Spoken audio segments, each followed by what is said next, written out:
The NATO summit closed, and the interaction between Trump and NATO Secretary General Rutte has drawn international attention. Rutte compared Trump to a father, giving Trump an unexpected son.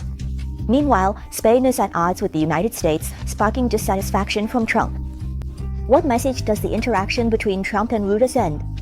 And what does it mean that Spain is at odds with the US?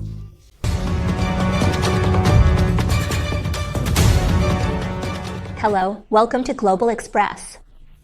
On June 25th, the NATO summit officially closed. European countries actively sought to repair relations with the US, hoping to showcase NATO's unity. However, the result was quite the opposite. At the press conference, the interaction between NATO Secretary General Rutte and US President Trump sparked more speculation. At the press conference, Trump became emotional discussing the Israel-Iran conflict, comparing them to two children.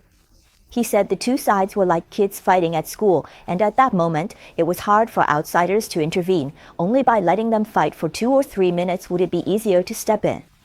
In response to Trump's analogy, Rutte played along, saying in such situations, sometimes the father has to use tough language to make them stop.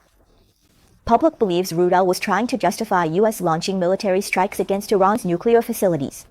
However, comparing Trump to a father sparked widespread discussion.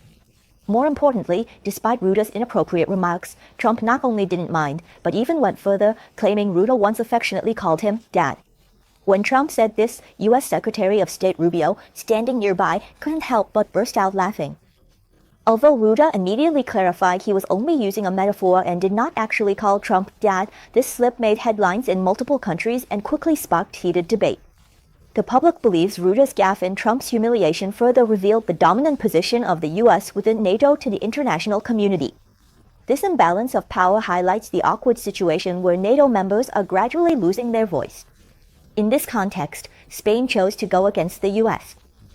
Before the NATO summit, U.S. President Trump once again emphasized that all NATO member states, except for the United States, must raise their defense spending to 5% of their GDP, or else the U.S. will reduce its investment in NATO.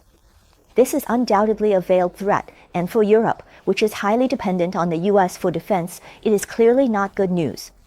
Some analysts have pointed out that raising military spending from 2% to 5% of GDP is no easy task. At first, NATO countries strongly opposed Trump's threats.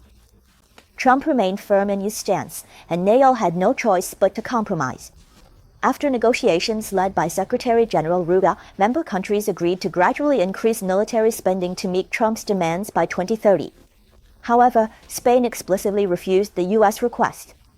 Spanish Prime Minister Sanchez stated that to raise Spain's defense spending to 5% of GDP, an additional 80 billion euros would be needed in the budget to reach this goal. This is unrealistic. Spain noted the U.S. demand is not only unreasonable, but could even backfire. On the eve of the summit, Sanchez announced he successfully negotiated with NATO and would not increase Spain's military spending to 5% of GDP. While NATO agreed, Trump did not. Trump said Spain's not meeting the defense spending target was bad and threatened Spain would pay double the price in trade. Analysts say increasing military spending by NATO members is paying for security, but it reflects NATO's predicament, sovereignty, security, and development.